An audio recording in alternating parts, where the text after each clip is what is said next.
chief starter for athletics for the London Olympic and Paralympic Games. And for all of those people who have worked so hard to achieve that level of performance, I have the privilege, I have the responsibility, but I have the privilege of playing a small part in supporting them to achieve what they have done. And and the privilege really is, one, you are there, and two, I do get to know them.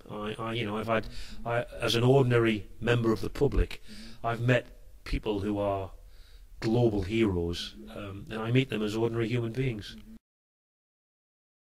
Well, you mentioned that there were 153 TV cameras in the stadium. So, but once again, walk us through this Olympic experience of a person who was involved as a volunteer, yet having such a heavy load on your shoulders of starting the race. I mean, first of all, people have to realize that there are two key words: being at the Olympic Stadium as a chief official is a great privilege, right? It's a great privilege. It's also a huge responsibility. And of course, the Olympic athletics program is the sport that is performed in front of the biggest crowds. There are, for London, there were 80,000 people in the stadium every session. And it goes out on global television. It literally is broadcast to every nation in the world.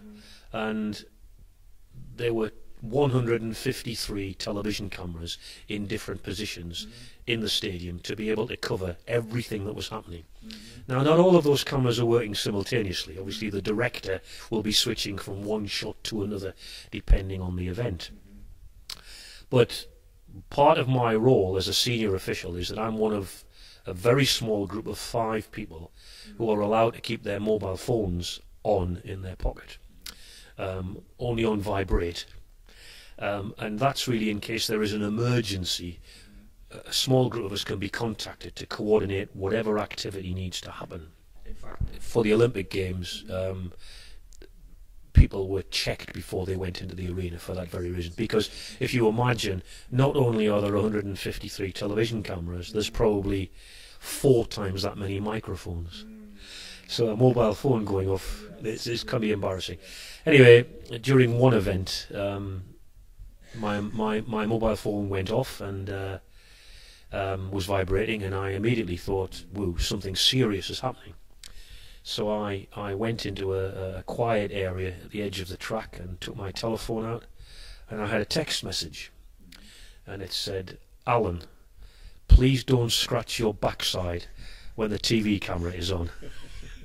So I'd obviously very anonymously been walking around the track with an itch, and friends had seen this on the television. And who sent this message? A colleague who was watching on television at home, just somebody. So I said to him, I said, there are better things to watch than me having an itch. About the Olympic Games. So what is the first thing that pops into your mind that you can share? Well, there are 2 things. One is in pure athletics terms. Okay, the performance of the games for me was David Rudisha, the Kenyan 800-meter runner, who in the Olympic Games won the 800-meter gold medal, he shattered the world record, and he completely destroyed the other 7 athletes who ran in the fastest race that has ever been run. All 7 athletes ran personal bests. The first 4 would have won the gold medal in Beijing, and he won by 15 meters. It was an outstanding piece of athletic animalism. It was just superb. So as a real purist, that was outstanding, and that will live in the memory forever. And I started the race, so it's another world record that I have had a part in.